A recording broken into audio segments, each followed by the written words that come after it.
Bienvenue sur Africa 24 pour cette nouvelle édition de l'Africa Tonight. Au sommaire de l'actualité, la 46e édition de la fête nationale au Cameroun.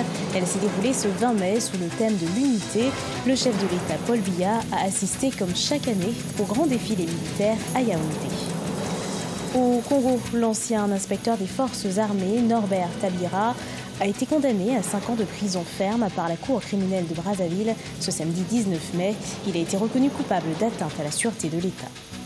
Et puis en Côte d'Ivoire, le Salon international du livre d'Abidjan s'est achevé ce dimanche 20 mai. Il s'agit de la 10e édition. Elle avait pour thème le livre vecteur des identités culturelles.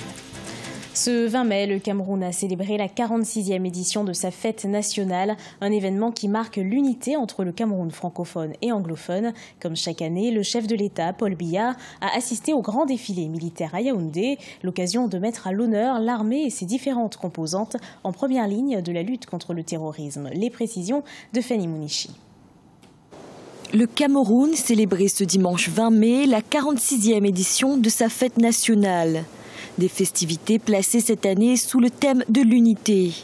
Le chef de l'État, Paul Biya, a comme à l'accoutumée présidé le grand défilé militaire à Yaoundé, avec cette fois-ci la participation des troupes nigérianes.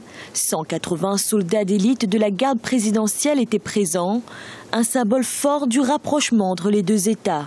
Un autre temps fort, c'est celui, n'est-ce pas, de la prestation de l'armée nigériane qui ici défile ce jour avec un carré de la garde présidentielle et qui est venu en parfaite amitié et ce qui traduit d'ailleurs, n'est-ce pas, la collaboration qui existe entre l'armée camerounaise et l'armée nigériane en ce moment. Donc ils sont venus partager avec leurs frères d'armes cette journée de réjouissance et de rappel à l'unité nationale. Les différentes composantes de l'armée camerounaise étaient également représentées. Une armée qui se veut professionnelle, d'autant plus qu'elle est en première ligne de la lutte contre le terrorisme face au groupe Boko Haram qui sévit dans l'extrême nord du pays. Nous travaillons sous un registre tout à fait professionnel d'une armée qui est moderne, qui sait respecter les règles d'engagement, qui sait respecter les droits de l'homme. Bien entendu, la riposte est toujours appropriée à l'attaque.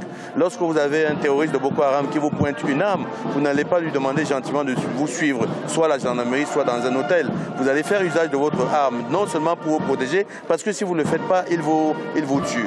Et nous n'avons jamais vu une armée camerounaise qui tire sur des terroristes qui ont levé les mains. Et c'est pour ça que vous les retrouvez dans les prisons. Et c'est pour cela que vous les retrouvez également dans les hôpitaux, où nous les soignons.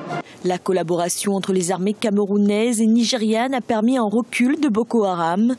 Une synergie qui s'illustre notamment par des actions conjointes menées contre le groupe terroriste. Dernière en date, l'opération Deep Punch, à laquelle ont participé près de 500 militaires camerounais. Au Congo, le général Norbert Tabira a été condamné à 5 ans de prison ferme pour atteinte à la sûreté intérieure de l'État. Ce samedi 19 mai 2018, l'audience a duré près de 8 heures à la Cour criminelle de Brazzaville. À l'issue du verdict, les avocats de la défense ont convenu ne pas se pourvoir en cassation. Les précisions de Deva Panzou. C'est au terme de 5 audiences que la Cour criminelle de Brazzaville a, à l'issue de son délibéré, condamné l'ancien inspecteur des forces armées congolaises à 5 ans de prison ferme ce samedi 19 mai 2018 pour atteinte à la sécurité intérieure de l'État. Le général Norbert Tabira a, selon la Cour, proposé au général Nyangambouala, ancien commandant de la garde républicaine, d'assassiner le chef d'État actuel, Denis Sassou Nguesso, en détruisant son aéronef, portant ainsi atteinte à son intégrité physique. Par ce motif, statuant publiquement, contradictoirement en matière criminelle, en premier et dernier ressort, sur l'action publique, déclare Norbert Tabira coupable des faits mis à sa charge. Faisant application de la loi, le condamne à la peine de 5 ans d'emprisonnement ferme.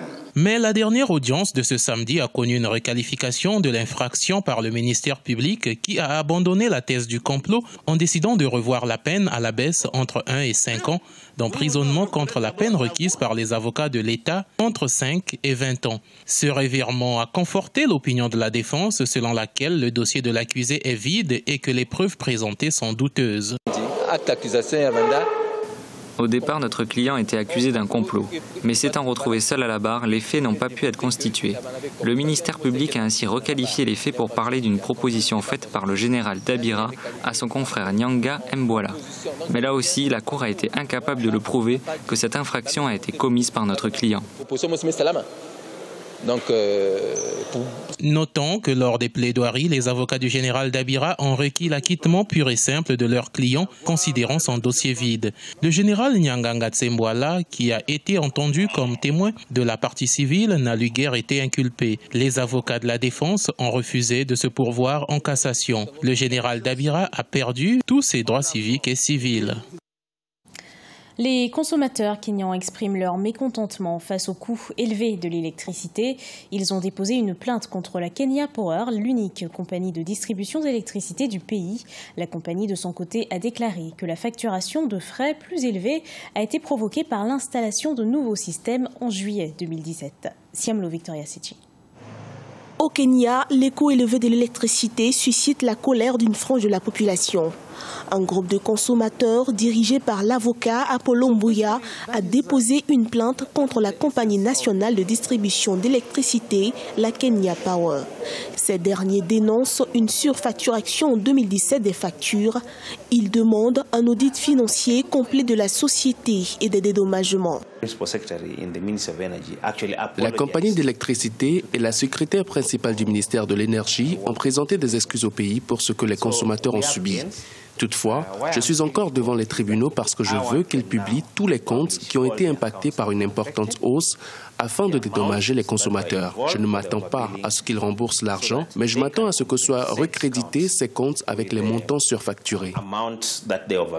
Auparavant, seuls 60% des clients étaient facturés, les 40% recevant des factures basées sur des estimations.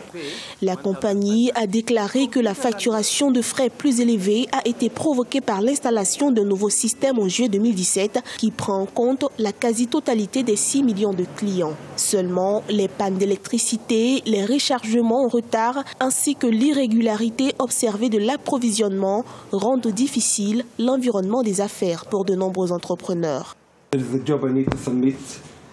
Il y a un travail que je dois soumettre. Je ne peux pas utiliser l'ordinateur portable et je ne peux pas non plus utiliser la télé. J'étais sur le point de prendre une douche. Je ne peux pas parce que je n'ai pas d'électricité et les frais sont élevés. C'est le dilemme de la jeunesse. C'est un peu cher pour moi et je ne reçois pas le service que je veux vraiment. Pour certains experts, la hausse des coûts de l'électricité au Kenya s'explique en partie par des soucis techniques, notamment les pertes de transmission élevées de 18,9% à cause de vols via des connexions illégales. Récemment, le ministère kenyan de l'énergie a ordonné aux régulateurs du secteur de revoir à la baisse les tarifs afin d'apaiser les tensions. En Côte d'Ivoire, la 10e édition du Salon international du livre d'Abidjan s'est achevée ce dimanche 20 mai. Romans, contes, nouvelles de tout genre, littérature enfantine ou classique étaient exposés au Palais de la Culture Bernard Dadier à Abidjan. L'objectif de ce salon est de promouvoir le millier d'écrivains présents dans le pays. Reportage de notre correspondant en Côte d'Ivoire, Olivier Conan. Offrir une plateforme de promotion aux écrivains ivoiriens, c'est l'objectif du SILA, Salon international du livre d'Abidjan. Littérature enfantine ou classique, romans, contes ou nouvelles, tous les genres sont proposés au public du Palais de la Culture de Treichville. Pour les autorités, ce salon contribue à promouvoir la politique du livre adoptée par le gouvernement depuis 2015. En un mot, garantir une saine évolution de ce secteur, qui est un secteur important puisqu'elle génère plus de 50 milliards de francs CFA de chiffre d'affaires avec plus de 2000 emplois créés. Donc c'est un secteur important que nous devons protéger, sans oublier que le secteur induit une politique du livre scolaire qui est efficace. Les professionnels du livre sont satisfaits de l'adhésion du public. Pour eux, l'enjeu, c'est de traduire cela en retombées économiques afin de développer le secteur confronté à de nombreux défis. Il y a des insuffisances qu'il faut régler. Force est de reconnaître aussi qu'il y a quelques points faibles au niveau de cette industrie qui a amené à progresser. Nous continuons de poursuivre le défi du lectorat. Il est important que nous puissions à terme constituer une société de consommation en matière de lecture. en Afrique.